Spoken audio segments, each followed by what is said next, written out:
This is the boat driver that was assaulted by that honorable member that claimed that he's a senator. The reason why I say that claimed that he's a senator, because I discovered this morning that that man is not a senator. So this is the guy that I assaulted. Now, we have seen the video, we saw all what transpired, we saw the horrible things he said to you, we heard him call you monkey, rats, all the derogatory things he said to you. Now the question is, what happened after that video? Please. Okay, so after the video, he called some police officers. I don't know the division they were assigned to. Okay. And then they bundled me to the station. I wanted to drive the car. They said no, I should not drive. Okay. So two sat beside me, and I was in their middle. And then they drove me down to the station. Okay. When they drove me down to the station, they said I should go inside. I had calls. They didn't allow me to take my calls. Okay. So they were not asking what happened. They didn't ask me. They were asking people that were not there, the police officers. And then the police officer quickly said, I went to Honorable's house and I was fighting the Honorable. I kept mute. Did you show them the video? I have not shown anybody the video as at that time. Okay. They've not even the security person that came to bear witness as at that time have not seen the video. Okay. As at that time. Okay. So they now referred us to crime, that we should go to crime. So we went to crime. The man was not asking what happened. As I was explaining, initially I didn't explain.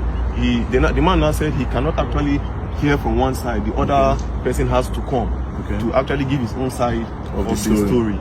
And then the police officer said, when they said I fought him, they now said no, they should go and bring the man. Immediately his security man now called him, and they passed the phone to the IPO that was in charge of the case. And then the IPO was now talking to him on the phone and stepped out of the office where we were.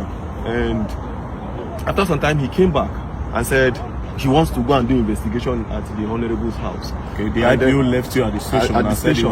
Which station was this? Maitama police station. So it happened within Maitama? It happened within Maitama. Okay, so the IPO left you at the station and went to the Honorable's house. Okay. And then after, they kept me there for over 2 hours. I was behind I was at the counter. I was not detained though.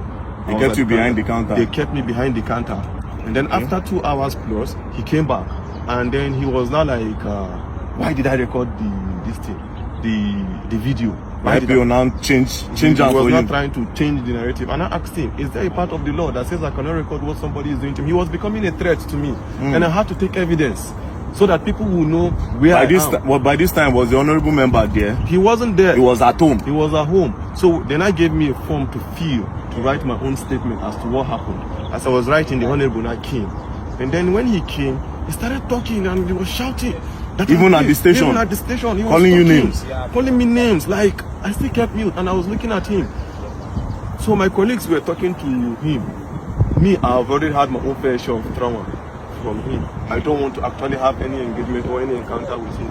I just went to one corner and I sat down and I was listening to everything he was saying.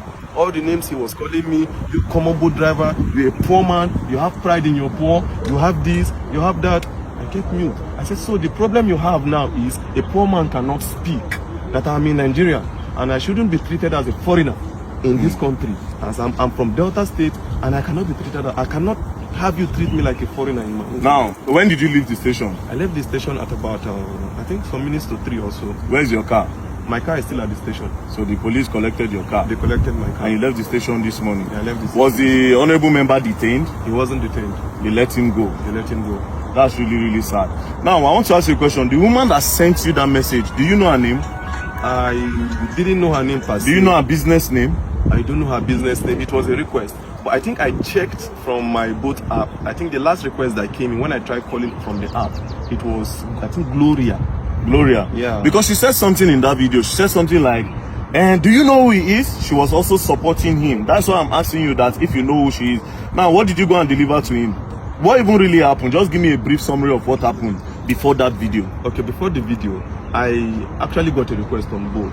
Okay. Right? I was closing already because I needed to resume work this morning at 8:30. Okay. So I was closing at 9:10. I said, let me just quickly go home so that I can have enough rest.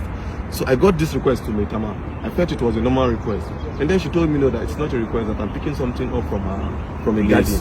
Okay. Right? From a garden. Which garden? I don't know the name of the garden. She just described the garden that after Kado roundabout, okay, you will see one orange color container, and then there's a garden beside it. Okay. So I just quickly went there, parked. The girl just came without wasting time, brought the package that it's a snail. I said, Snail? okay, snail, yeah. So she dropped it. It was the girl that brought it and dropped it on the seat. She understood that part. Okay. I was like, okay, there's no problem. I'm going. So on getting to the man's house, I called him. Okay, I'm at your gate. You know, I said, okay, I should give it to the security man. They gave it to the security man. The security man explained where the house address is. So I drove down to the house. On approaching, I called the man again. I said, Oga, I'm here. He now said, I'm not here. That if you're here, I will see you. So I drove. He now said I should park beside one camera. When I parked beside the camera, I saw him. But I didn't know he was the one. So I saw him seated few meters away from my car. So I greeted, good evening, sir. He didn't respond.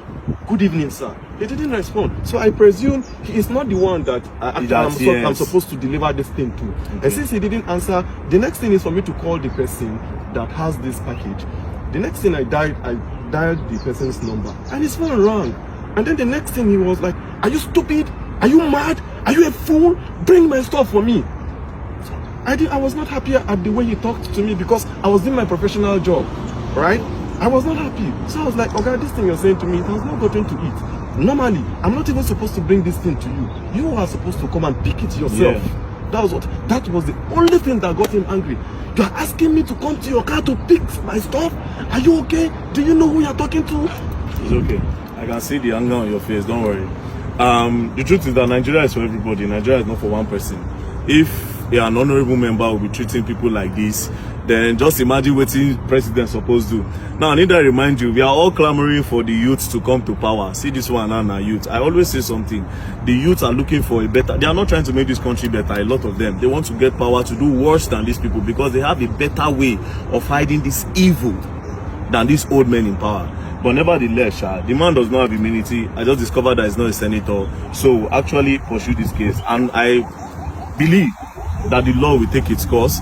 We'll go to... I've heard a lot of things about Maitama Police Station, which I'm not going to say. But I believe in the new Commissioner of Police that have been moved here. Commissioner of Police Disu. So this case will be reported to him directly. And I believe that the law will take its course. So don't worry. You said you're not feeling well. I'm not feeling well. He hit me on my chest severally. He was just hitting me on my chest. And I stayed mute. I was looking at him.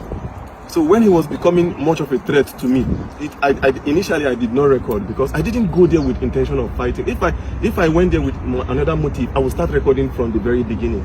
It was when he was becoming a threat, when he said he would pay 50 million naira and then they would delete me. And look at me, this cheat. He was just calling me all sorts of names. And you pay 50 million and they will delete you. He would pay 50 million naira to somebody, to people, and then they would kill me and nobody would say anything. And when I noticed he was actually, this thing is becoming what I never expected, I quickly brought out my phone and you recorded. And I started recording. Don't worry, we'll go and write a petition and we'll take it up. Oh, Allah, more they go.